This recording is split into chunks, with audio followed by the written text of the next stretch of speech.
The truth is, I've been having a bit of a rough time, in the way I'm sure many of us are now, in 2020, with many of the trappings of what made my life mine eroded in whole or in part. I start feeling disconnected from my present moment because of what I think might, or even what will certainly happen sometime in the future.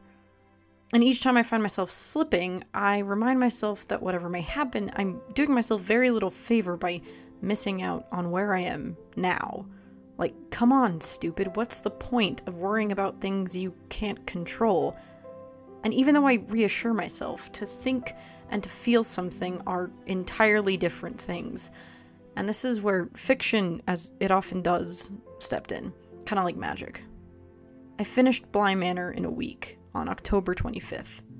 The title of the final episode is The Beast in the Jungle, which is itself a reference to a novella by the same name.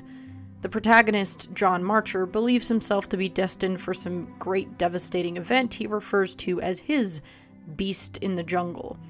So he spends his time in anticipation of this, isolated by choice, and as a result lives devoid of meaning and connection. Essentially, this idea that if you keep living expecting something terrible to happen, you rob yourself of the present, and that's the real, quieter tragedy, to not live. And when Dani is faced with the terror and despair over an impending doom she can't control, Jamie asks, "Do you want company? Or you wait for your beast in the jungle? Do you want company?" And that's just it, isn't it? Dani and Jamie know something looms on the horizon, but what would be worse is letting that knowledge deny them happiness. I'd still say Dani and Jamie's story was tragic, but not in the way many are. Their time wasn't cut short by some brutal event, leaving us and them to wonder what could have been. They got the could have been. Days, months, and year after year. The tragedy is that they had it, and why couldn't they have more?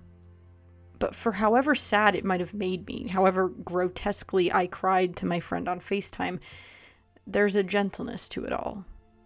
Dani's eventual death doesn't deny the warmth and home they built together, which, as Jamie later remarks, is more than some of us ever get.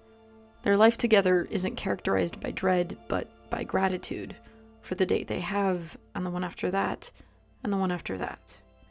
They embrace Jamie's love for the ephemeral moonflower and spend their lives understanding impermanence, not paralyzed by fearing it.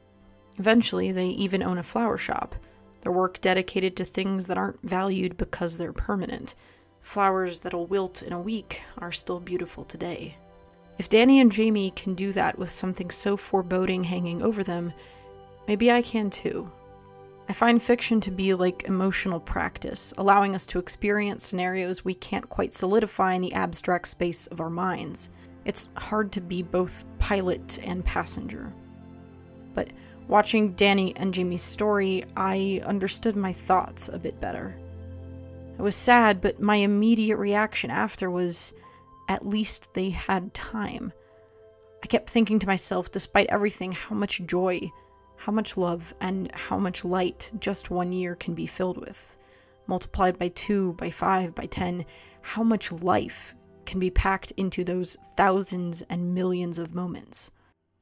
But only if we let it, right? That peace comes with acknowledging the moment as is.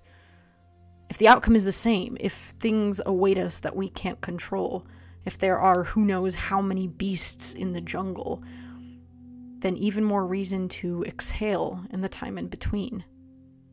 Do you want company? And occasionally we're lucky enough to have love. The beast may come, but love is here now. The excitement and stress of setting up a new house, making and burning dinners, visiting Owen, calm nights in front of the TV, that's peace. And their peace was no less real because it eventually ended. A thing isn't beautiful because it lasts.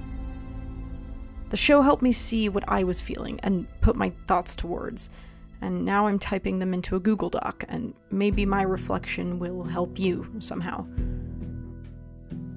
In the months since March, I've thought a lot about human connection, what it is and why we need it. And I think it's as simple as company in the jungle. As we laugh at a joke or play or console each other, We remind each other that we and the moment around us are real. There's a talk by Alan Watts where he likens living itself to something inherently playful, a piece of music. Whatever song is playing, let it play, because it won't forever, but that'll be then. For now, let yourself dance.